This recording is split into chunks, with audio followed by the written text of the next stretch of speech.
জিলহজ মাস হিজরি সন বা ইসলামী ক্যালেন্ডারের সর্বশেষ মাস।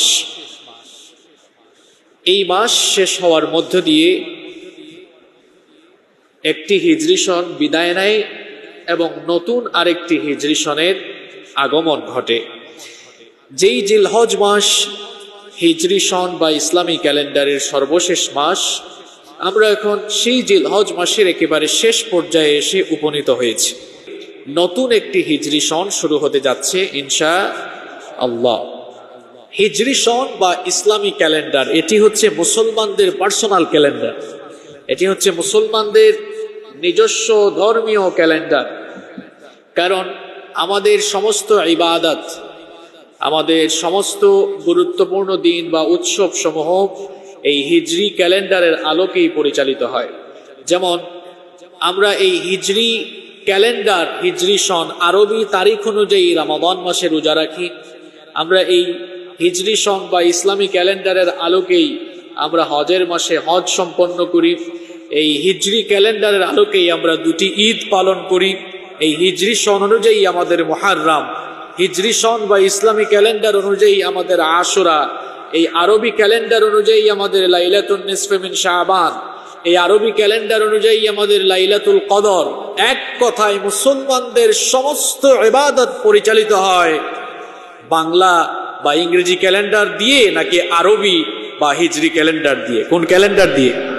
তাহলে বোঝা গেল যে হিজরি সন এটা আমাদের ধর্মীয় চেতনা, ধর্মীয় বিশ্বাসের সাথে সম্পর্কিত এবং এটি হচ্ছে মুসলমানদের নিজস্ব ক্যালেন্ডার। দুঃখজনক হলেও সত্য, পৃথিবীর হাতে গোনা কয়েকটি মুসলিম দেশ ছাড়া বাদবাকি সকল মুসলিম দেশগুলোই তাদের প্রয়োজনে, তাদের সামাজিক এবং রাষ্ট্রীয় প্রয়োজনে তারা মুসলমানদের নিজস্ব এই ক্যালেন্ডার ব্যবহার না করে তারা অন্য ধর্মের ক্যালেন্ডার ব্যবহার করছে, যেটাকে বাংলাদেশে বলা হয় ইংরেজি সাল। পৃথিবীতে ইংরেজি সাল বলতে কোনো সাল নাই, পৃথিবীতে ইংরেজি ক্যালেন্ডার বলতে কোনো ক্যালেন্ডারের অস্তিত্ব নেই, ইংরেজি সন বলতে কোনো সন নেই। কিন্তু আমরা সবসময় এই 2021 লেখার পরে আমরা কি লিখি? বা ইংরেজি লিখি, মানে বুঝাই আমরা যে এটা কি সাল? ইংরেজি সাল। এটা কি আসলে ইংরেজি সাল? না, যেটাকে আপনারা ইংরেজি সাল বলেন এটা ইংরেজি সাল নয়, বরং এটা হচ্ছে খ্রিস্টানদের ধর্মীয় ক্যালেন্ডারের সাল। আমরা যেটিকে ইংরেজি সাল বলি এটা ইংরেজি সন নয়, এটা হচ্ছে খ্রিস্টানদের নিজস্ব ধর্মীয় ক্যালেন্ডার। সেটাকে এখন পৃথিবীর মানুষেরা ব্যবহার করছে। মূলত এটি হচ্ছে খ্রিস্টানদের নিজস্ব ধর্মীয় ক্যালেন্ডার। আমরা এই ক্যালেন্ডারকে দুনিয়া আখেরাতে সব জায়গায় এখন ব্যবহার করছি। আপনারা বলবেন হুজুর এটা কেমন কথা বললেন যে আখেরাতেও ব্যবহার করছি? হ্যাঁ, আপনি কবরস্থানে গেলে দেখবেই, আপনি কবরস্থানগুলোতে গেলে দেখবেন যে বিভিন্ন কবরের উপরে সন তারিখ লেখা আছে। হ্যাঁ, 26 আগস্ট 2020 সালে মারা গিয়েছে। এখন এই খ্রিস্টানদের ধর্মীয় সাল শুধু দুনিয়া না, আমাদের আখেরাতেও, মানে কবরস্থানগুলোতেও এখন কি হচ্ছে? ব্যবহার হচ্ছে। তো এই ইংরেজি সাল, যেটাকে আমরা ইংরেজি সাল বলি, এটা আসলে ইংরেজি সাল নয়, এটা হচ্ছে খ্রিস্টানদের নিজস্ব ধর্মীয় ক্যালেন্ডার। সেটা কিভাবে শুরু হলো? এখন 2021, এখন হচ্ছে 2021 সাল। আজ থেকে কয়েকশো বছর আগে যিশু খ্রিস্টের জন্মের 1600 বছর পরে 1582 সালে, এখন তো 2021 সাল, 1582 সালে পোপ অষ্টম গ্রেগরি তৎকালীন জুলিয়ান ক্যালেন্ডারকে সংশোধন করে একটি নতুন ক্যালেন্ডারের নাম দিলেন, যেটাকে বলা হয় গ্রেগরিয়ান ক্যালেন্ডার, যেটাকে আমরা এখন বাংলাদেশে বলি ইংরেজি ক্যালেন্ডার। তারা তাদের ধর্মীয় বিশ্বাস অনুযায়ী যিশু খ্রিস্টের জন্মের সনকে এক ধরে সেখান থেকে এই খ্রিস্টাব্দ সনের গণনা শুরু করে 1, 2, 3 এভাবে গুনতে গুনতে এখন কত বছর হয়েছে? 2021 বছর। আপনারা যারা ইংরেজি সন সম্পর্কে জানেন তারা জানেন ইংরেজিতে যখন আমরা 2021 লিখি, যেমন বাংলায় আমরা 2021 কেউ লেখেন কেউ লেখেন খ্রিস্টাব্দ, কিন্তু ইংরেজিতে যখন আমরা সাল লিখি তখন কি লিখি? 2021, তারপরে কি লিখেন এ ডি। এই খ্রিস্টীয় সনের দুইটা দিক আছে, একটা হচ্ছে বিসি আর একটা হচ্ছে এ ডি। কি জানেন না আপনারা? এডি মানে কি? এডি মানে হচ্ছে আন্নো ডমিনি। এটি একটি ল্যাটিন ভাষা। এর অর্থ হচ্ছে the year of our Lord. অর্থাৎ খ্রিস্টানরা মনে করে যে বছর যীশু খ্রিস্ট জন্ম নিয়েছেন সেটাই হচ্ছে আমাদের প্রভুর বছর। নাউজুবিল্লাহ মিন যালিক। যীশু খ্রিস্টকে কি আমরা রব মনে করি? আমরা মনে করি তিনি একজন নবী, কিন্তু খ্রিস্টানরা মনে করে তিনি হচ্ছেন আল্লাহ, তিনি হচ্ছেন উপাস্য। খ্রিস্টানরা তাকে খোদা বলে। এজন্য যীশু খ্রিস্টের জন্মের বছর থেকে তারা এই সাল গণনা শুরু করেছে। এই সাল গণনা শুরু হওয়ার পর থেকে এখন তা 2021 পর্যন্ত এসেছে। আমরা যেটাকে এডি বলি, এটা মানে হচ্ছে আন্নো ডমিনি, যার অর্থ হচ্ছে the year of our Lord, মানে আমাদের প্রভুর বছর, যেটাকে আমরা বাংলায় বলি খ্রিস্টাব্দ। খ্রিস্টাব্দ মানে কি? খ্রিস্ট যুগ অব্দ, খ্রিস্ট প্লাস অব্দ। এই খ্রিস্টাব্দ শব্দের কয়টা দিক আছে? একটা হচ্ছে দুইটা, একটা হচ্ছে খ্রিস্ট আর একটা হচ্ছে অব্দ। এই খ্রিস্ট মানে হচ্ছে যীশু খ্রিস্ট জন্মের বছর, আর অব্দ মানে এখন পর্যন্ত। অর্থাৎ যীশু খ্রিস্টের জন্মের পরের বছরগুলোকে তারা বলে এডি, আর যীশু খ্রিস্ট জন্মের আগের বছরগুলোকে তারা বলে বিসি, মানে হচ্ছে বিফোর ক্রাইস্ট, যেটাকে আমরা বলি যীশু খ্রিস্টের পূর্ব, অর্থাৎ যীশু খ্রিস্ট জন্মের পূর্বের সময়। যেমন কোনো ঘটনা যদি যীশু খ্রিস্ট জন্মের 10 বছর আগে ঘটে, তাহলে তারা বলে যে খ্রিস্টপূর্ব 10 বছর আগের ঘটনা। তাহলে এই ইংরেজি সন যেটাকে আমরা বলি, এটা মূলত ইংরেজি সন নয়, এটা হচ্ছে খ্রিস্টানদের নিজস্ব ধর্মীয় ক্যালেন্ডার। কিন্তু অনেকে আমরা জানিও না, এটা ব্যবহার করলে কোনো গুনাহ হবে না, ঠিক। অনেকে এটা বলতে পারে, হুজুর অসুবিধা কি? এটা ইন্টারন্যাশনালি ব্যবহার হচ্ছে, আমরা ব্যবহার করলে অসুবিধা কোথায়? তা আপনাকে আমি প্রশ্ন করব, আপনি খ্রিস্টানদের ক্যালেন্ডার ধার করে আপনি ব্যবহার করেন, আপনার হিজরি সন কি তারা ব্যবহার করে? কথা বলেন না কেন? তারা ব্যবহার করে? এখন এরকমই চলছে, আমরা ধর্ম যার উৎসব সবার বলে আমরা কায়দা করে হিন্দুদের পূজায় যেতে চাই, কিন্তু কোনো হিন্দু আমাদের কোনো উৎসবে আসে এরকম কায়দা কানুন করেই কিন্তু সবকিছু চলছে। অথচ আমাদের উচিত ছিল আমাদের ধর্মীয় ক্যালেন্ডার ব্যবহার করা। এখন দুনিয়া আখেরাত সব জায়গায় আমরা এটাই চালাই দিচ্ছি। যুবক ভাইয়েরা, ছাত্র ভাইয়েরা যারা আছো, তোমরা শোনো, যেটাকে ইংরেজি সাল বলি, এটা আসলে কি ইংরেজি সাল? এটা ইংরেজি সাল নয়, এটা হচ্ছে খ্রিস্টানদের ধর্মীয় চেতনা বিশ্বাসের সাথে সম্পৃক্ত সন।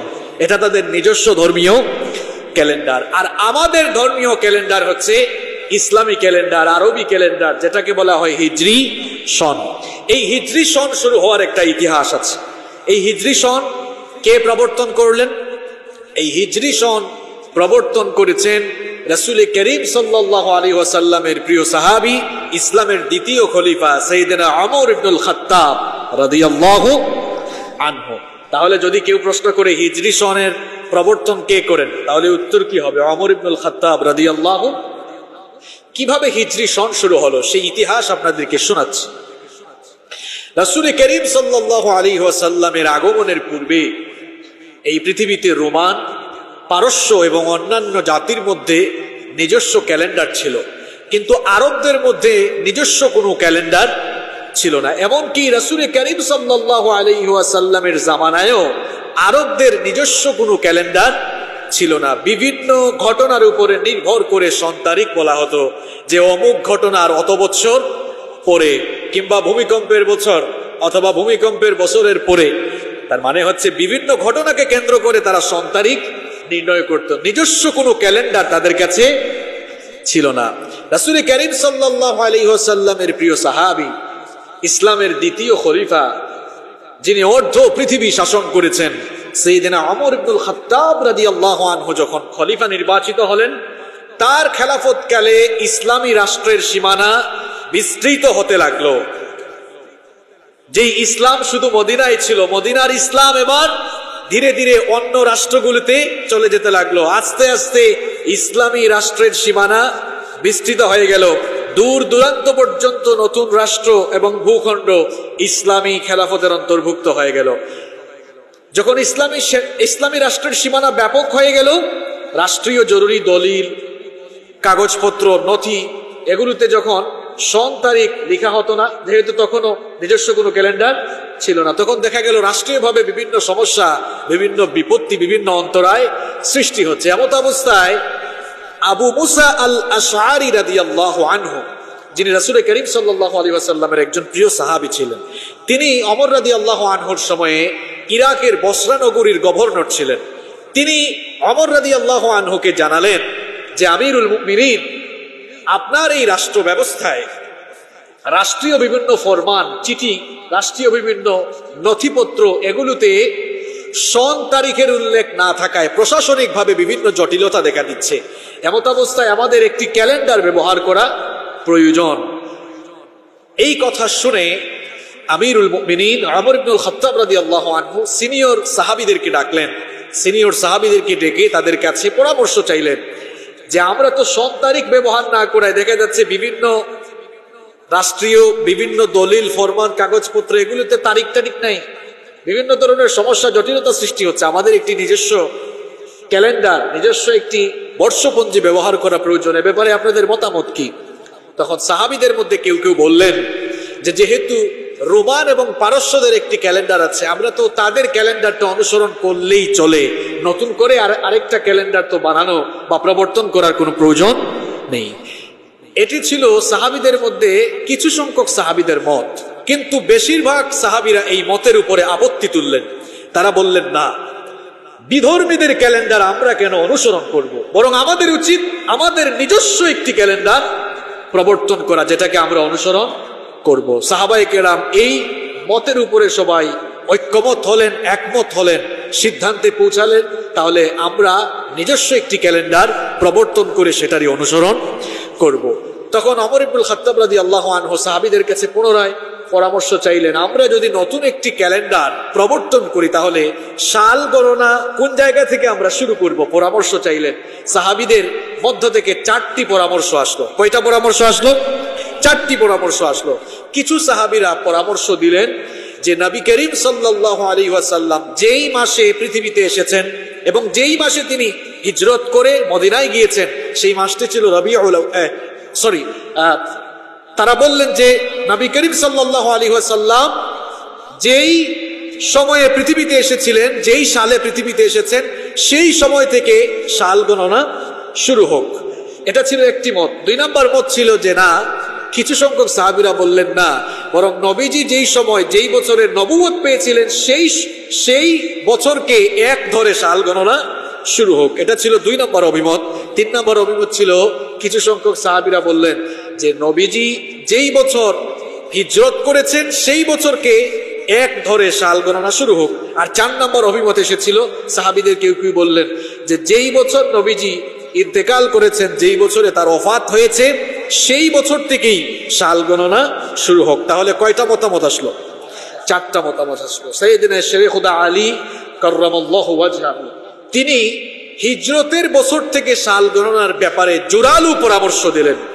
ওমর ইবনুল খাত্তাব রাদিয়াল্লাহু আনহুর এই পরামর্শ ভালো লাগলো। তিনি তখন ঘোষণা করলেন যে আমার তো মনে হয় হিজরতের মাধ্যমেই সত্য এবং মিথ্যা সুস্পষ্ট হয়েছে, এই জন্য হিজরতের বছরকেই সাল গণনা ধরা হোক, অর্থাৎ হিজরতের বছর থেকেই সাল গণনা শুরু হোক। সাহাবায়ে কেরাম একমত হয়ে গেলেন। এভাবে হিজরতের বছরকে হিজরি বা ইসলামী ক্যালেন্ডারের এক ধরে সাল গণনা সেখান থেকেই শুরু হলো। সেখান থেকে শুরু হয়ে আজ 1442 পর্যন্ত এসেছে। এবার ওমর ইবনুল খাত্তাব রাদিয়াল্লাহু আনহু পুনরায় সাহাবীদের কাছে জানতে চাইলেন যে আমরা তো কোন সন থেকে সন গণনা শুরু করবো। এ ব্যাপারে একমত হলাম যে নবীজি যেই বছর হিজরত করেছেন ওই বছরটাই হবে এক বছর, এরপরে 1, 2, 3 এভাবেই আমাদের সাল গণনা শুরু হবে। কিন্তু কোন মাসটাকে আমরা ক্যালেন্ডারের প্রথম মাস রাখবো, অর্থাৎ কোন মাস বছরের প্রথম মাস হবে, এ ব্যাপারে সাহাবীদের কাছে তিনি পরামর্শ চাইলেন। সাহাবায়ে কেরামদের কেউ কেউ বললেন যে যেহেতু নবীজি রবিউল আউয়ালে দুনিয়াতে এসেছেন এবং এই মাসেই তিনি হিজরত করে মদিনায় গিয়েছেন, সুতরাং এই রবিউল আউয়ালকে বছরের প্রথম মাস হিসাবে ধরা হোক। সাহাবীদের কেউ কেউ বললেন না, রমাদানের মাস যেহেতু কোরআন নাজিলের মাস এবং এই মাস হচ্ছে বছরের সবচেয়ে শ্রেষ্ঠ মাস, সেহেতু রমজান মাসকেই বছরের প্রথম মাস হিসাবে ধরা হোক। আর সাহাবীদের কেউ কেউ বললেন যে মুহররম মাসকে বছরের প্রথম মাস ধরা হোক, কারণ এর আগের মাস জুলহাজ। এই জিলহজ মাসে বিশ্বের বিভিন্ন প্রান্ত থেকে মুসলমানরা হজ করতে আসে এবং এই মাসেই অথবা মুহররমে তারা তাদের দেশে চলে যায়। সুতরাং হজ এটি ইসলামের পঞ্চস্তম্ভের মধ্যে একটি স্তম্ভ। এটি পালন করে যখন সমস্ত মুসলমানরা দেশে ফিরে যায়, এর পরের মাসটাকেই প্রথম মাস হিসাবে ধরা হোক। সাহাবিকরা এই মতের উপরে সবাই একমত হলেন। এরপরে সিদ্ধান্ত নিলেন তাহলে মুহররমই হবে হিজরি সনের প্রথম মাস। এভাবে হিজরি সনের প্রবর্তন শুরু হলো। সেই যে হিজরি সন, নবীজির হিজরতের বছরকে এক ধরা হলো, 1, 2, 3, 4 এভাবে যেতে যেতে এখন কত পর্যন্ত এসেছে? 1442 পর্যন্ত এসেছে।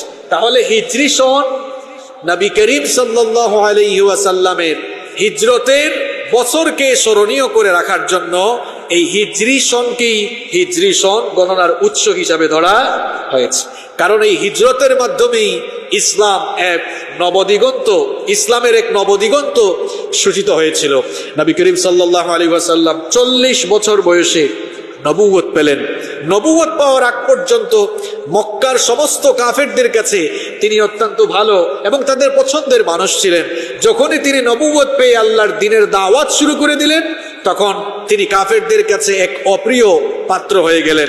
যারা এতদিন তাকে আল আমিন বলল, এখন তারাই সেই নবীজিকে পাগল, জাদুকর, গণক, শায়ের, মাজনুন বলা শুরু করে দিল।